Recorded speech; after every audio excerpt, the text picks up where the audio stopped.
Hey guys, in this video I'm going to show you how to create a crypto.com account. If you find this video helpful, please consider to like this video and subscribe to my channel.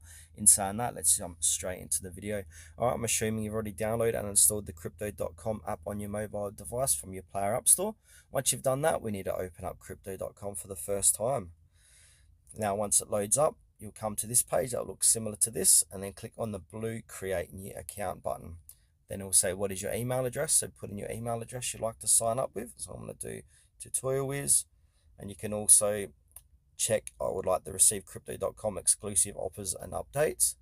Click create new account. And now it's going to say intelligent verification. Just give that a few moments to do its thing. All right, and then you'll come to this page here. So you need to verify your email account. So I need to go to my emails to verify. All right, here it is here from crypto.com. So now I'm going to scroll down here and click onto login now.